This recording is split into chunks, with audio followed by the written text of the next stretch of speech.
Ladies and gentlemen, it is that time. That fantastic time of day, my favorite time of day. It is time for Fantasy Daily. October 20th, 2021 on this Wednesday. The day after waivers. What'd you get? Hope y'all got J.D. McKissick. Hope y'all got your running backs filled out. Hope y'all got your lineup set. But even if you don't, you got some skepticism.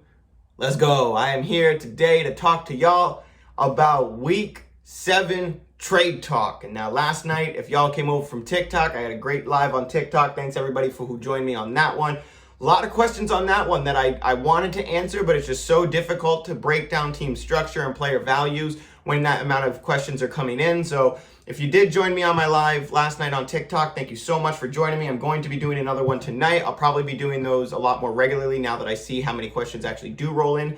So I'm going to try to be on TikTok a lot more often, doing the lives a lot more often, as well as taking all that information that I get from those TikToks, the questions that I get and such, and then trying to structure them into my show as the week progresses.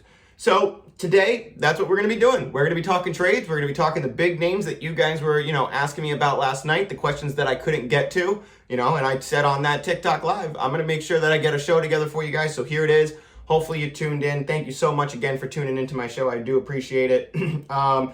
So today we got news. We got players to add. We got some trade talks, some players that people are really skeptical about and such. So we're going to do a lot of talking about those players today. Also, it is waiver day. It's Wednesday, so check to see who was dropped. I had one league where Corey Davis was dropped, Dawson Knox was dropped, Noah Fant was dropped. So keep an eye out. If you got, there might be players who got dropped, and on Friday or Saturday, depending on your league structure, they're going to be available for pickup. So keep an eye out for those guys. Oh, an update from yesterday. I was going through my yesterday's show, and I just want to drop this in because sometimes when I'm going and I have my momentum, I'm just kind of spitfiring and I'm reading things off the screen and I'm just kind of, trying to move on to my next topic. I was re-listening to my show from yesterday, and in the show, I said that Tennessee gave Buffalo their first loss. And as I said it, I was like, no, they didn't. And I said it 2 more times. So just want to update that. Buffalo Bills did not get their first loss from Tennessee. They also had another loss. So they're 4-2. But I also just want to specify that sometimes, I am still new to this. I am still kind of a rookie at all this, putting stuff together. Everything's done by me. So it's all in Google Docs and spreadsheets and stuff like that. So sometimes when I'm just rolling and, steamrolling, I say what's on the screen and then I just try to keep it moving to the next one. But I was listening to the show and I'm like, what are you talking about? No, they didn't. So just wanted to update that one as well. So we're going to kick off these things. We're going to get right into the news. A lot of news to talk about today. But if you guys haven't, check me out on TikTok. Follow me on TikTok. I'm on Twitter as well.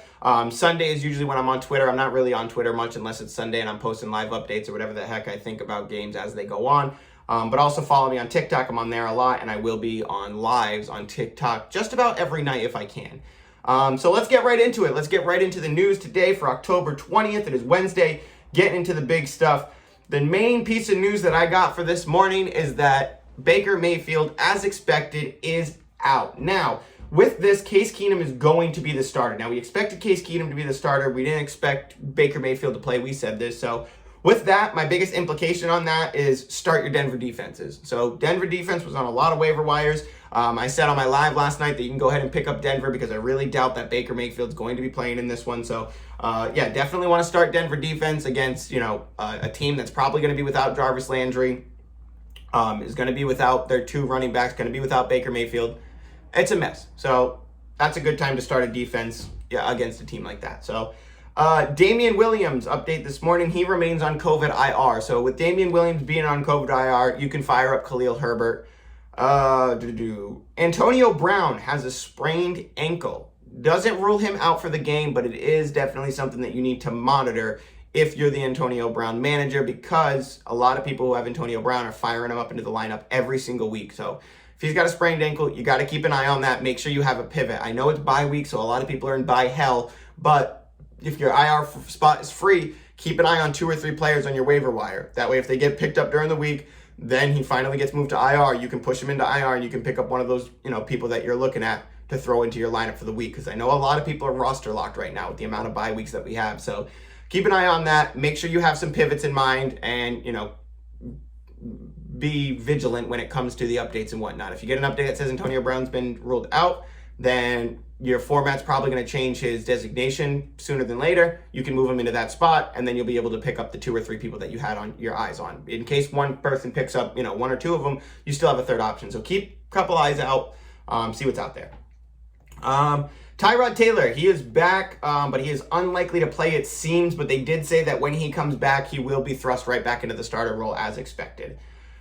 Gibson had the MRI yesterday, and we're really waiting on the news for that. We didn't get it, but what we did get today was the fact that he was at practice with no helmet. So I really hope you went and got J.D. McKissic. J.D. McKissic's even a trade target for me right now that you can buy low on, and he might return running back 2-1 value for you sometime soon, because if Gibson misses time, McKissic is the for sure workhorse on that team, I think.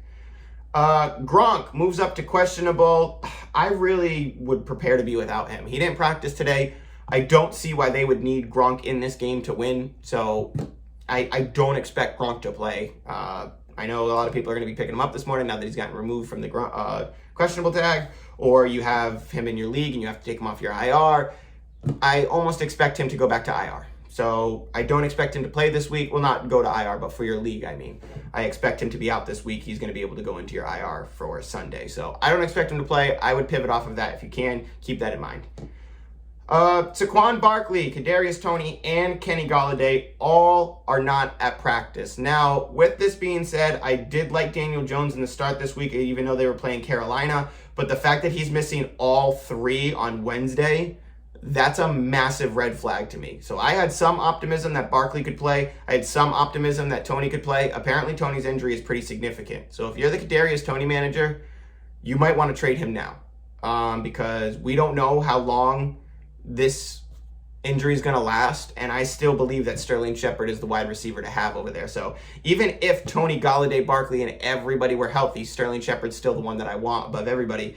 And I don't want to trust Kadarius Toney's injury, especially with the way that the Giants are looking right now as far as injuries go. So I have Toney in a couple leagues. I'm willing to trade him in a couple leagues. And if you're roster locked and you need to drop Toney to get somebody else, I really don't want to. I'd rather trade him, but at the same time, you might not have no choice. So be vigilant. Fantasy is a game of adapt or die, and it sucks, but that's kind of a player that you got to look at now and go, okay, I have to change my viewpoint on this because it's going to hurt me in the long run if I do not. So I like Kadarius Toney. It sucks, but if it's a significant injury, they haven't disclosed it yet. You might be able to do some shady stuff and package them off. So like I said, adapt or die. Booker is likely a bench for me if I can. You might have no choice. But even with Barkley out and the team just being a mess, I really don't want to start Booker in this one. You might get bullied into it and you have no choice. You could do worse than Devontae Booker. But there's plenty of other people that I would rather play than Devontae Booker. I'd rather play Dearness Johnson tomorrow night. I'd easily rather play J.D. McKissic. I would even rather play A.J. Dillon at this point than Devontae Booker going into the week. So that's the news for today. Those are the names that we've been talking about, the updates that I got this morning and last night that I wanted to fill y'all in on. And now let us get right into our big portion of the show, the lingering issues that you guys have been dropping at me, the big names. Now, I split this show up into 2 sections like I like to do mostly. So on the waiver shows, I split it up where I say, okay, these are the people that I would pay for. These are the people that I think you should look at. I'm sorry, not people, players. These are the players I think you should look at. So same thing with this one. I had a lot of questions last night saying, what do I do with this guy? All right, so it's difficult for me to tell you, yes, I would trade for this person, yes, I would trade for that person without knowing your team structure. Because I think the consensus and the perspective is when people ask for trades, they're asking for direct value. Is this player worth X? Yes, it might be the case that that's a fair trade, but does it fit your team structure? Does it fit the opponent's team structure? Trades are difficult for that reason, but I think that when people really come onto like fantasy outlets and stuff like that, and they ask questions, they're asking direct value questions where it's, is Marquise Brown worth X? Is CMC worth X? Well, yeah, directly the value is, but if you're giving up CMC for Josh Jacobs and have no other running backs, no, then it's not worth it. Even though you're getting, well, I'm getting Mike Williams and this guy anyway. Yeah, but you're already loaded at wide receiver, so one of them is going to have to hit your bench and you're nerfing your running back spot.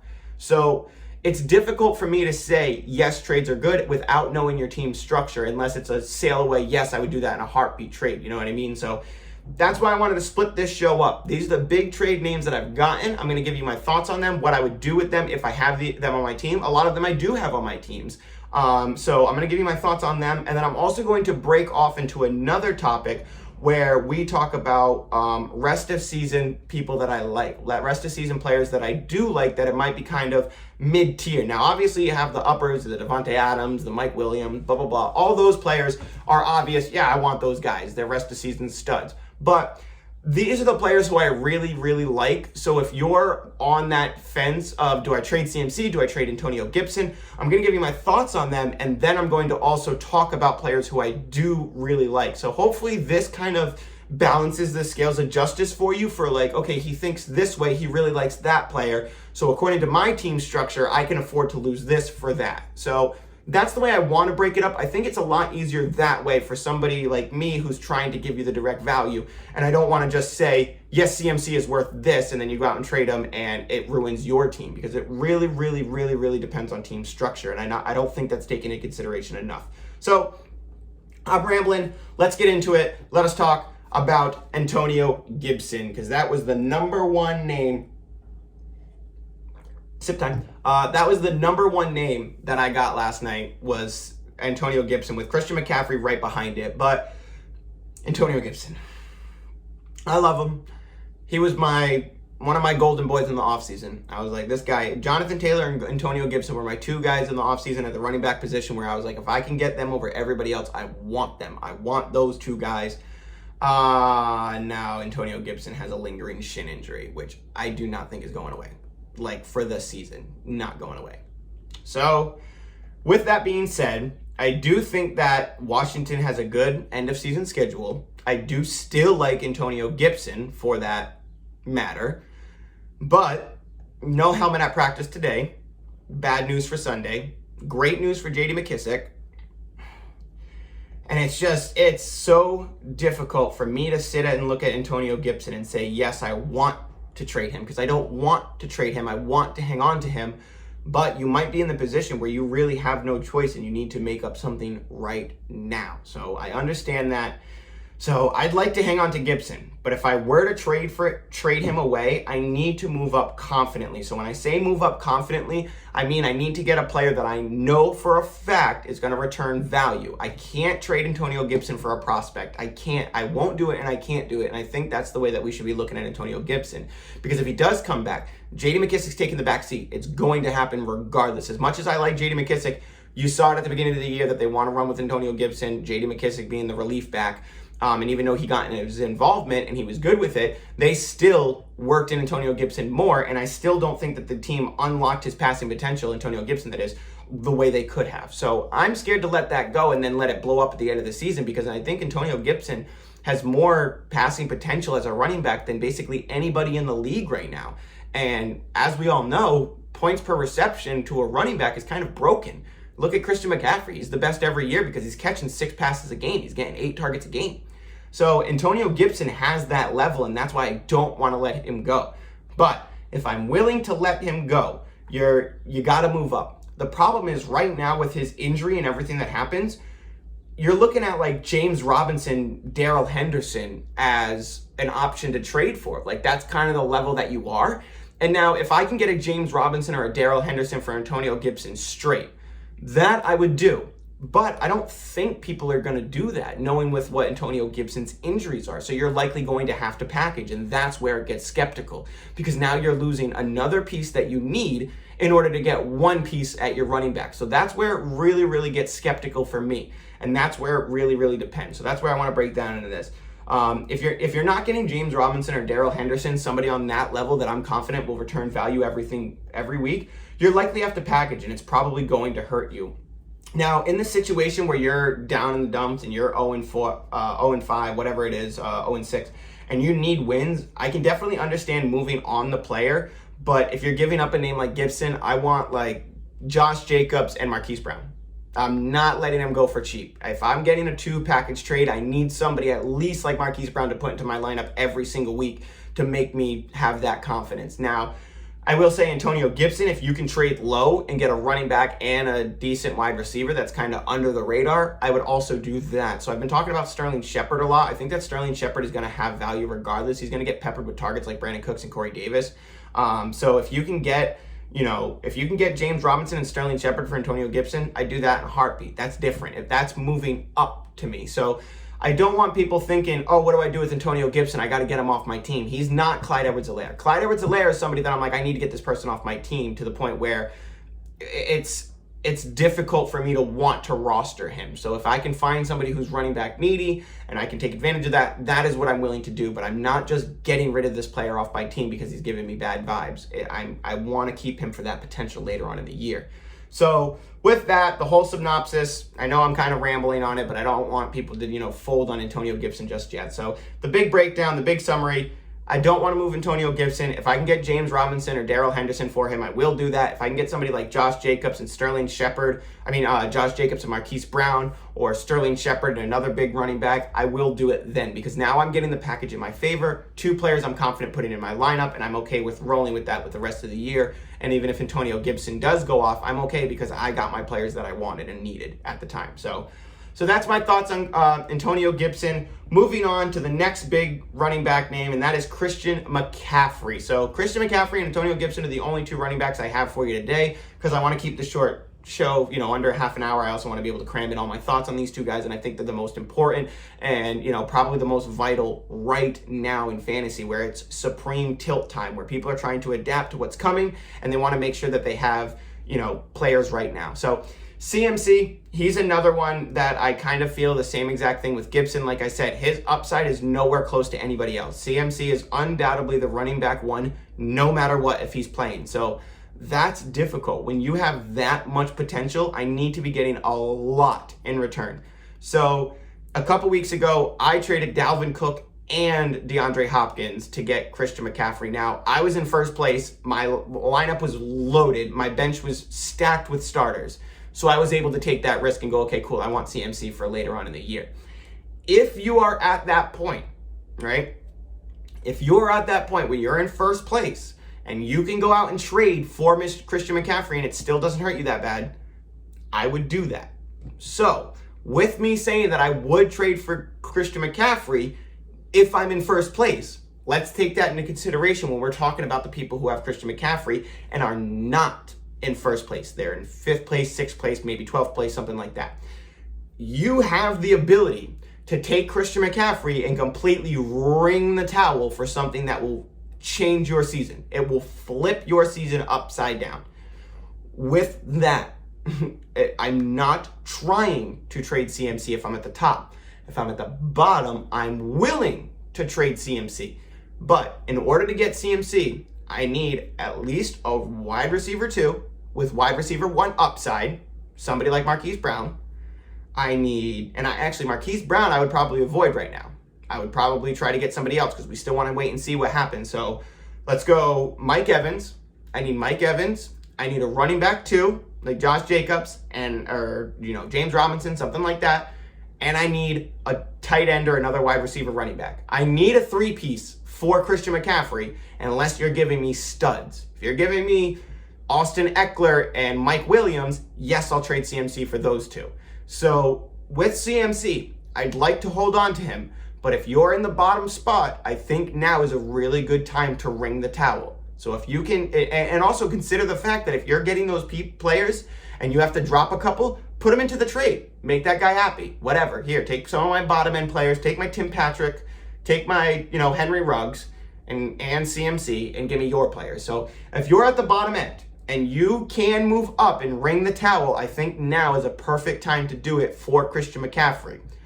With that being said, I think there's also an alternative to this that doesn't cost you much, but could also help you later on in the long run and let you keep CMC. So I want to reference both of those ideals. One is I can cash in.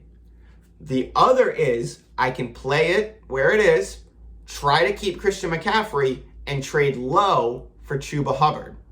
That's the route that I would probably take if I'm mid-tier.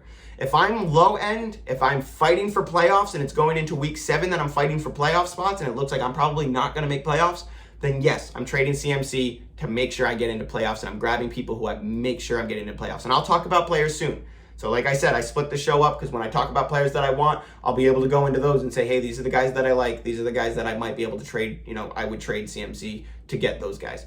But if I'm CMC and if I'm the CMC manager and I'm in 8th place and I'm like, oh, I'm, kind of scared that I won't make playoffs, but I'm pretty sure, I would go out and trade for Chuba Hubbard. I would get Chuba, put him in my lineup every single week until CMC is back, and then CMC comes back, I put him in my lineup, I put Hubbard on my bench, right? Because CMC is going to sit in your IR regardless. So Hubbard, if I can get him, I put him into my lineup every single week. Now I have both. It sucks that you have to roster block, but who else is going to perform like Christian McCaffrey? The answer, nobody. So that's my synopsis on Antonio Gibson and Christian McCaffrey. Now let us get into some wide receiver and tight end trade names, the big names that I got last night, big names that I got at wide receiver and tight end, and then we're going to get right into the rest of season studs, the people who I think are kind of mid-tier that I would definitely, be looking at to package trade and put, a stud and this guy in order to get my, value for my trade if I'm trading away Gibson or CMC, whatever it may be. So the wide receiver trade names, I got a lot. But some of them were, I'm not going to lie, some of them were players where I was like, you should have traded that 3 weeks ago. I got a lot of Brandon Ayuk questions. What do I do with Brandon Ayuk? I said in week 2, I said it after week 1, drop Brandon Ayuk. I'm done with that. Kyle Shanahan has no allegiance to anybody. Kyle Shanahan does not care who you are, what you've done, how you feel. He does not care. Debo Samuel can come out next week, drop 6 passes. Guess what? He's getting relegated. Does not care. So it's different. It's a lot different with players like Brandon Ayuk than it is with players that we are talking about right now. So number 1, Calvin Ridley. This is the biggest name that I've gotten this week, and I'm still getting it. This name comes up just about as much as Christian McCaffrey does when it comes to what do I do. I think you hold Calvin Ridley. He's coming back. He might be a second half stud. He's pretty consistent even without the touchdowns, and that's really only Calvin Ridley's only problem right now is he's not getting the touchdowns. So with Kyle Pitts heating up, Kyle Pitts getting more involved, I think that Calvin Ridley is a hold. I don't want to trade Calvin Ridley. Now, if I can trade Calvin Ridley away and I can get a Mike Williams, yes, but that's likely not going to happen. So me personally, with all things considered, with all trades that you could probably get, I don't think Calvin Ridley is going to get you what he could become later on in the year, which I still think is a wide receiver 1. I would actually be trying to trade for Calvin Ridley, not trade him away. So those are my thoughts on Calvin Ridley.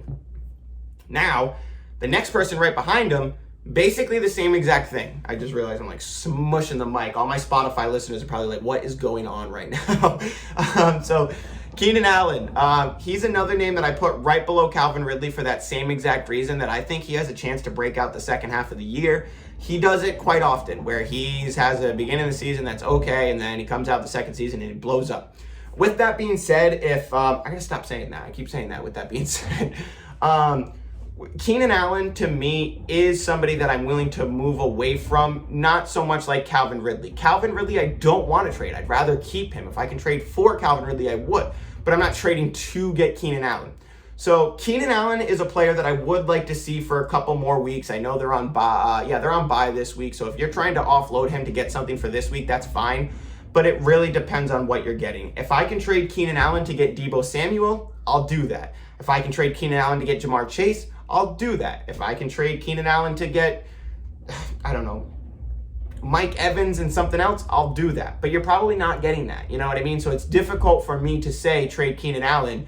You're likely not going to get that value. So I'd like to hold on to Keenan Allen. I understand trading him during the bye week. And if you get a player that you're confident in, and remember that it's fantasy football too. A lot of times I'll trade for a player and I'll pay up crazy amounts of money just because I like that player. We're trying to film in here. But I will definitely pay for that player if I really, really like him. So if you have a player that you really like, you want him on your team, say for example, you're just a Jamar Chase stan. You love Jamar Chase and you're like, man, I really want him on my team. I think he's going to do great this year with Joe Burrow. Dude, do that. Do that. Trade Keenan Allen and a running back that you are a wide receiver to or a running back to or whatever it is. Go get your guy. Because like I keep saying all the time, winning fantasy when you're constantly looking at the stats and doing everything, that's awesome.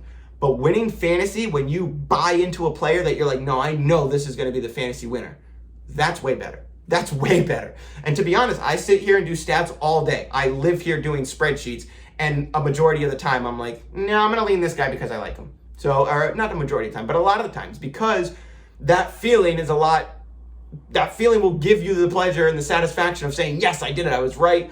And also, a lot of the times it does go that way where you're like, man, I just got a feeling. Unless you're Javonte Williams and me last week, then it doesn't happen. So I'm rambling on this show. I'm sorry, guys, but we got 5 minutes left. Let's get into it some more. Keenan Allen, willing to trade. It depends on what you're getting. A.J. Brown. I don't want to trade A.J. Brown, but he's kind of in the same class as Calvin Ridley to me, whereas like, he can keep going. He can keep it up. But if you can move up at wide receiver with A.J. Brown, if you can take A.J. Brown and package him and move up to a DeAndre Hopkins, Devontae Adams, something like that, absolutely in a heartbeat. And for anybody asking about Julio Jones, I've been off of Julio Jones since week 3. He's not going to do it this year. The injuries, everything else, I'm off of Julio Jones. He's in Odell Beckham world with me. Don't want him. DeAndre Hopkins, this one came up a lot. What do I do with DeAndre Hopkins? Should I trade him before he busts? I don't expect that to happen. He has down games. He has insane games. I'm not trading DeAndre Hopkins. Unless I'm getting Devontae Adams or Tyreek Hill, I'm not trading DeAndre Hopkins. Terry McLaurin. Yeah, that's bad. That sucks. I definitely feel you guys on this. So with this being said and the fact that this is in here, if I can take McLaurin and package him and go get Calvin Ridley, I'd do it. So McLaurin, a lot of people I'm like, oh, I'd rather keep him. McLaurin is one of those players where I'm like, crap, you might lose your value quick. Now, Fitzpatrick is coming back week 10, week 11. So if I can afford to hang on to Terry McLaurin, I will. I would rather try to get somebody else to pad my team while I'm waiting for Terry McLaurin to be, back to that level. I don't want to move off of Terry McLaurin if I don't have to. If you have to, I understand packaging to trade up, but I'd really like to hang on to McLaurin. A tight end trade name for you. This is one of the bigger ones that I keep getting as well, and it's one of the most common ones, and if you followed the show for a long time, you already know my views on him. It's George Kittle. I have not been a fan of George Kittle since mid-season last year. I said, this guy is such a liability. He does it every week, and we constantly put him in the class of top tight end. He's not a top tight end anymore. He is as far as talent goes, but in fantasy, he's not. He's wildly inconsistent. I would rather have Mark Andrews. I'd rather have Dalton Schultz. I'd rather have Dawson Knox than George Kittle right now. So I'm out on George Kittle. If you can take George Kittle and get Mike Gesicki in a running back 1 or a wide receiver 1, in a heartbeat, I'd do it. In a heartbeat, because the consistency is not there for him. So those are my guys there. My big trade names were Antonio Gibson, CMC. I went through Calvin Ridley, Keenan Allen, A.J. Brown, DeAndre Hopkins, Terry McLaurin, George Kittle. So all those names are the guys that I got a lot of questions on last night of what do I do with him. Now let us talk my rest of season studs, the players who I think are under the radar that you could potentially trade for, or they're big names that I'm willing to pay the price for if you are letting go of these big names. So I got a couple quarterbacks for you, a couple at the other positions, and as always, let us jump right into it because I'm stoked. Rest of season studs. At quarterback, y'all been hearing me talk about him a lot. I know he's got a next 4 or 5 games are a little bit rough, but I think you put him on your team now and you weather the storm while you're playing with him. It's Joe Burrow. I think Joe Burrow's about to explode. So I really like Joe Burrow. The next few games, not great, but I still like it. Jalen Hurts. He's been performing, and even in games when he's disappointing, he comes through. So keep an eye on Jalen Hurts, and at the same time, his rest of season schedule, his harder games look almost behind him with the exception of a few. So I'm a stand for Jalen Hurts the rest of the season. If you can get Jalen Hurts, if you can trade one of your quarterbacks that you like to get Jalen Hurts and a wide receiver or a running back, I'd do it in a heartbeat. We're down to the last minute for my Spotify listeners. So if it does cut off, go ahead and check out the rest of the show on YouTube. You probably just have to scrub to like the 29-minute mark. I got maybe 10 minutes left here for you guys on Spotify. So anybody on Spotify, thank you guys for tuning in. Until I get like 1,000 subs, I can't go over half an hour on Spotify. So anybody listening to the podcast, YouTube is the best place to check it out. But Spotify is actually the easiest place to check it out because I upload it immediately and YouTube takes a little while. So getting into it, Joe Burrow, Jalen Hurts. I love both of them rest of the season. I think they're absolute studs that I want to put on my team to give myself some confidence if I'm hurting. If you're the Baker Mayfield, manager, or, if you got Derek Carr, blah, blah, blah, whatever it may be that you're streaming, I think Joe Burrow is one of the players that I want to put in my lineup this week, and I'm willing to weather the storm for the next couple of weeks. He doesn't get a bye week until week 10. Moving on to running backs. Jonathan Taylor is going to be the guy. And now you guys hear me talk about Jonathan Taylor a lot. I think he's a league winner. And now I got heat from a couple people on TikTok who were like, well, what about Henry and Austin Eckler? Yeah, well, they're obvious league winner players. Just Jonathan Taylor had 3 or 4 weeks where we were considering trading him. And I was saying, you got to go get Jonathan Taylor. You got to go get Jonathan Taylor. He's wrecked the last 3 weeks. He's awesome the last 3 weeks. He's going to keep it up. Naeem Hines is getting relegated to the back. So even if I'm paying up to get Jonathan Taylor, I'm totally okay with that. Najee Harris, same thing, same deal. Is that you're going to have to pay the price for him, but I'm willing to pay it because I think he's going to be a stud. James Robinson, he's a big name. He's not such a big name, but he's a big name that I'm looking at as far as trading for because I think you can get him for a steal. And he's going to have running back 2 with running back 1 upside going forward. As long as we see Carlos Hyde take that back seat, we've seen it now 2 weeks in a row. So James Robinson's going right into my lineup back where he was not last year, a little bit farther down than he was last year, but I do think that he's running back 2 with running back 1 upside. So I would like to add James Robinson. Maybe you can get him for cheap during the bye week.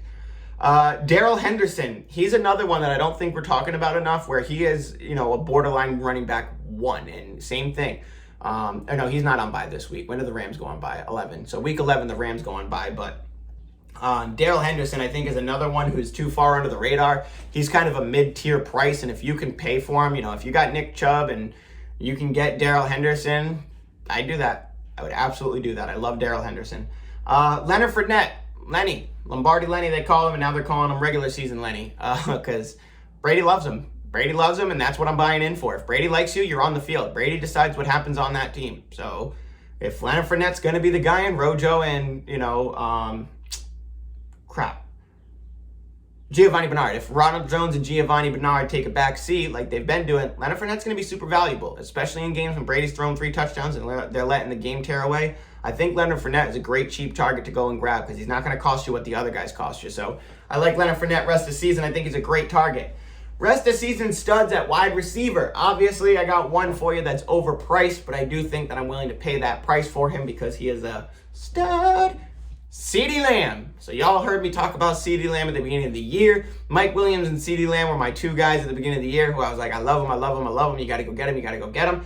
And fortunately for me, I have him on a couple of my teams, both of them, and I am very, very happy. So Mike Williams, obviously, if you can go get him, go get him. I love him, but at the same time, you're going to probably get outpriced from that one. But CeeDee Lamb, you might be able to make it happen. I know he just came off the massive game, but if somebody's trying to capitalize, like, oh, it's going to be his best game, then you go get him. Because some people are like that. I've already heard that a couple times where CeeDee Lamb just had his best game of the season. Maybe. I mean, it was a 36-point PPR game, but sure. I do think he is a 20-point, potential every single week. And in my league, I call him CDTDs because I think that he could be the touchdown leader at the end of the year. Touchdowns are king. So CeeDee Lamb, I love him. I'm willing to pay the price for him. DJ Moore, he's the next one. A lot of people are tilting on DJ Moore. A lot of people are tilting and saying, what do I do with DJ Moore? Blah, blah, blah. Do I cash in now? If you have that player in your league who's like, what do I do with DJ Moore? Go get DJ Moore because Robbie Anderson is a certified bum in fantasy football. I love Robbie Anderson, but in fantasy football, he's bummish. So I don't want Robbie Anderson at all. They're not using Terrence Marshall as much. With Christian McCaffrey out, DJ Moore is really the only one left. And Sam Darnold can throw the ball. Sam Darnold can get things going. So I do like DJ Moore. People are down on him. I would absolutely go out and trade for him.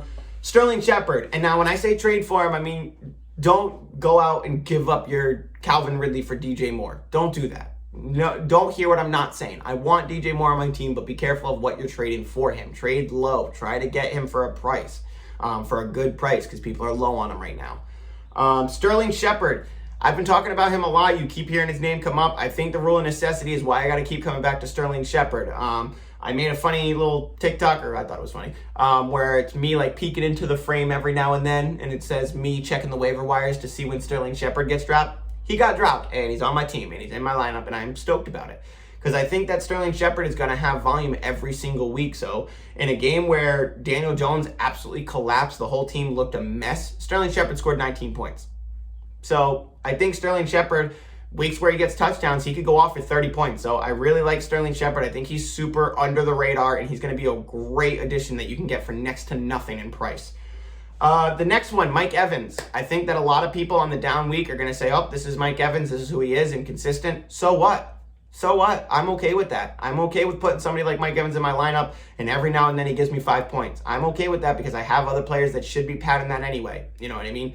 And if you look around and you go, oh, Mike Evans lost my week because he scored 5 points, maybe, but it might be the rest of your team too. So I don't throw Mike Evans out the window and saying, oh, hey, he's a super inconsistent player.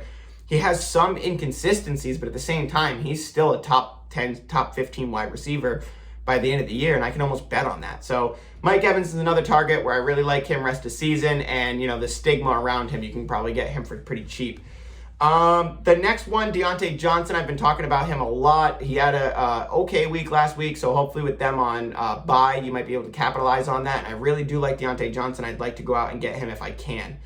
Some of the more expensive options that I put at the back of the list for some reason, Jamar Chase. I think Jamar Chase is a certified one. So if you can go out and get Jamar Chase, take some players on your team that, you might not start every week, go ahead and grab them and trade them in for Jamar Chase, who is a guaranteed person in your lineup every single week. Debo Samuel, same thing. I think that a lot of people are kind of, if you're the Debo Samuel manager, you should know that Debo Samuel is a stud, but I think with everything that's been going on in San Francisco, he's kind of fell down the radar a little bit. So I put him in here as more of like a just go poke the Debo Samuel owner and see where his, value of Debo Samuel is. And if it's at wide receiver 2 level and you can give up a Marquise Brown and something else for Debo Samuel, I would absolutely do that. And not that I'm out on Marquise Brown, but that's a move up for me. So when you hear me talk about moving up at a position, that's what I'm talking about, is taking a player who you really like and trading them to get a player who is going to be that guy for you. So it's okay losing that player because you're getting a player back that you're confident in, he's going in the same exact spot. So that's what I mean when I say you got to move up at that position.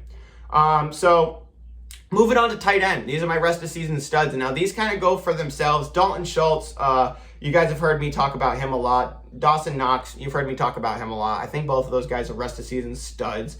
But the names that aren't talking about, and Kyle Pitts is also in there. A lot of people ask me if I should trade Kyle Pitts. No, keep Kyle Pitts, hang on to him. He's great at tight end. And if you have Kyle Pitts, you might be in a scenario where you need to trade somebody, but I'd rather not do the tight end unless I'm getting somebody back. Like if somebody's high on Kyle Pitts and they're willing to give you a tight end and a wide receiver or something in return that you're okay with, then that I will do. But it really, really depends on what I'm getting at tight end in return, because the class is just so thin.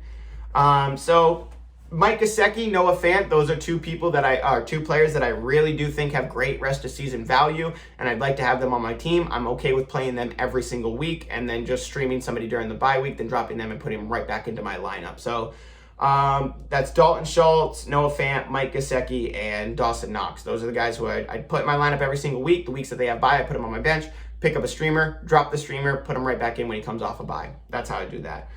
And then my last tight end to target, I'm putting this guy at the end of the list on purpose.